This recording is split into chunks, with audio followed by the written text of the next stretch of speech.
Hello everyone, welcome back to the session. uh,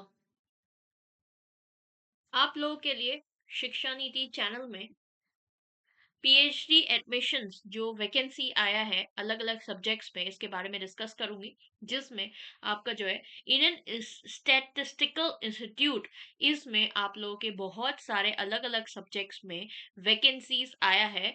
तो उसके accordingly detail session जो है मैं डिस्कस करूंगी, क्या रिक्वायरमेंट है, कौन कौन से सब्जेक्ट में है, एलिजिबिलिटी क्राइटेरिया क्या है, लास्ट डेट कब है, एप्लीकेशन फी कितना है, सब कुछ इस वीडियो में मैं डिस्कस करने वाली हूँ, तो इसलिए लास्ट तक देख लेना। सबसे पहले मैं डिस्कस करूंगी कौन कौन सा सब्जेक्ट में आपका वैकेंसी जो है वो निकला है। एक और बार यहाँ पर आप लोगों के लिए जो है, यहाँ पर इन्होंने चैनल मेंशन किया है, यानी कि कौन सा ऐसे सब्जेक्ट में आप लोगों का जो है प्रोग्राम जो है उसके बेसिस पर आप लोगों के जो है चैनल मेंशन किया हुआ है उसके अकॉर्डिंगली होना चाहिए। ठीक है। चैनल का जो है वो रिलेशन जो है इंडियन स्टैटिस्टिकल इंस्टीट्यूट आईएसआई, जो वहां पर जिन्होंने मास्टर्स किया है और उनका जो है ऑलरेडी चैनल कौन सा चैनल में बिलोंग करते हैं वो ऑलरेडी स्पेसिफिकली मेंशन किया हुआ है। तो उस चैनल के अकॉर्डिंगली यहाँ पर आपका वैकेंसीज जो है वो निकला हुआ है। यहाँ पर देख सकते हो जीआरएफ इन स्टैटिस्टिक्स, इसमें आपका जो है आईएसआई टेस्ट चैनल और आपका 11 नंबर जो है 11 वैकेंसीज जो है वो निकला हुआ है। मैथ्स में देख सकते हो यहाँ पर 10 वैकेंसीज निकला हुआ है। क्वांटिटेटिव इकोनॉमिक्स में देख सकते हो, एक तो आईएसआई टेस्ट चैनल वाला भी और दूसरा आपका channel for ISI master student भी। 8 टोटल में और 1 यहाँ पर निकला हुआ है। जीआरएफ इन कंप्यूटर साइंस, इसमें 15 बच्चे और यहाँ पर दो। क्वालि GRF in qualitative quality reliability and operational research, यहाँ पर 3। फिजिक्स एंड अप्लाई मैथमेटिक्स में 6। जियोलॉजी में 2। बायोलॉजिकल साइंस या फिर एग्रीकल्चरल एंड इकोलॉजिकल रिसर्च में 1। बायोलॉजिकल साइंस ह्यूमन जेनेटिक्स में 2 एंड लाइब्रेरी साइंस में 1। तो ये इस तरीके का आपका वैकेंसीज जो है वो निकला हुआ है। अब देखते हैं रिसर्च प्रोग्राम 1 एंड 2 इसमें डिवाइड कर रखा है। 1 में जो इंस्टीट्यूट अवार्ड करते हैं पीएचडी डिग्री रिसर्च के लिए आपके स्टेट्स में, जैसे कि आपका कोलकाता, दिल्ली, बेंगलोर में है। मैथमेटिक्स में ये भी कोलकाता, दिल्ली, बेंगलोर में है। Quantitative economics Kolkata, Delhi and Tezpur. Computer science के लिए कोलकाता, बेंगलोर और Chennai. Quality quality reliability and operation research, इसके लिए बेंगलोर। इस रिसर्च प्रोग्राम 1 में डिस्ट्रीब्यूट कर रखा है इंस्टीट्यूट जो अवार्ड करते हैं। और दूसरा रिसर्च प्रोग्राम 2 में आप देख सकते हो यहाँ पर जो भी आपका जीआरएफ ऑफर करते हैं फिजिकल एंड सोशल साइंसेस में, और जीआरएफ परसुइंग पीएचडी कोई भी एरिया में, इस 5 सब्जेक्ट्स जो दिया हुआ है।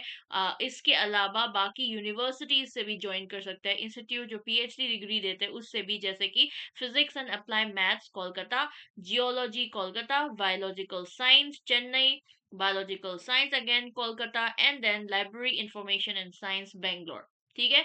नेक्स्ट देख सकते हो एलिजिबिलिटी क्राइटेरिया, इसमें स्टैटिस्टिक्स सब्जेक्ट जो है उसके लिए एम स्टैट या फिर एम मैथ डिग्री आपके आईएसआई से होना चाहिए, या फिर आपका जो है एमए या फिर एमएससी या फिर इक्विवेलेंट डिग्री जो है स्टैट्स में होना चाहिए। PhD registration PhD in ISI होना चाहिए, वही परमिट जो है वो उनको ही मिलने वाला है।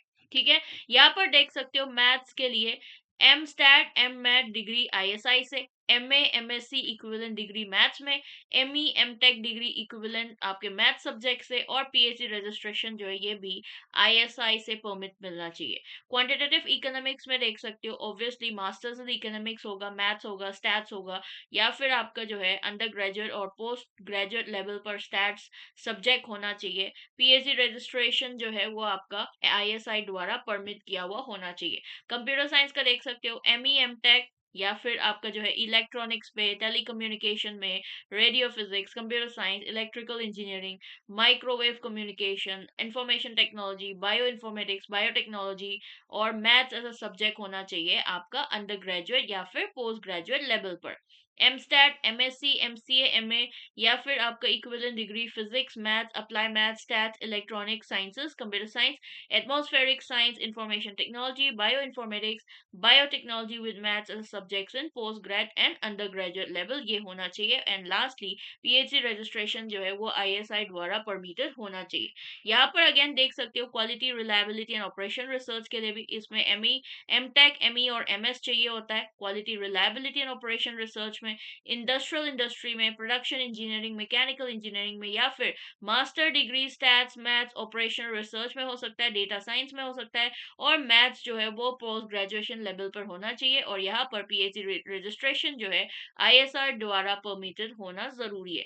फिजिक्स एंड अप्लाई मैथ्स में भी masters equivalent degree physics, maths और अप्लाई मैथ्स एंड स्टैट्स में होना चाहिए, या फिर आपका ME, MTech degree maths and physics subject उसके साथ भी हो सकते हैं। जियोलॉजी में देख सकते हो एमएससी डिग्री जियोलॉजी में होना चाहिए, मिनिमम 55% मार्क्स आना चाहिए।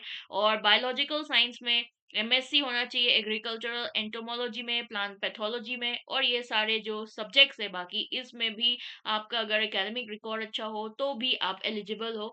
एंड देन बायोलॉजिकल साइंस में देख सकते हो एमएससी इक्विवेलेंट डिग्री बायोकेमिस्ट्री में, बायोटेक्नोलॉजी में, genetics, molecular biology, life science और जियोलॉजी, इनमें से भी कोई सा भी हो सकता है। And then library and information science में देख सकते हो आप कि आपका जो है एमएस लाइब्रेरी इंफॉर्मेशन साइंस जो वर्ड की करा हुआ होना चाहिए आईएसआई से, आपका इंडियन इंस्टीट्यूशनल स्टैटिस्टिकल इंस्टीट्यूट से होना चाहिए, या फिर एसोसिएट सिर्फ जो है डॉक्यूमेंटेशन एंड इंफॉर्मेशन साइंस में हुआ हो, या फिर उनका इक्विवेलेंट डिग्री हो आपका फॉरेन यूनिवर्सिटी से, इंडियन यूनिवर्सिटी से, वो भी हो सकता है, जैसे कि मास्टर्स डिग्री। ठीक है। फेलोशिप एंड सिलेक्शन प्रोसीजर किस तरीके से होने वाला है? फेलोशिप आपका जीआरएफ 37,000 पर मंथ, वो डिटेल आपके प्रोस्पेक्टस में अवेलेबल है। एंड देन द एसआरएफ वो आपका बाद में आएगा 42,000 पर मंथ। ये डिटेल्स भी कैसे क्या जानकारी है, कैसे आपको मिल सकते हैं, ये डिटेल्स भी आपके प्रोस्पेक्टस में इंक्लूड किया हुआ है।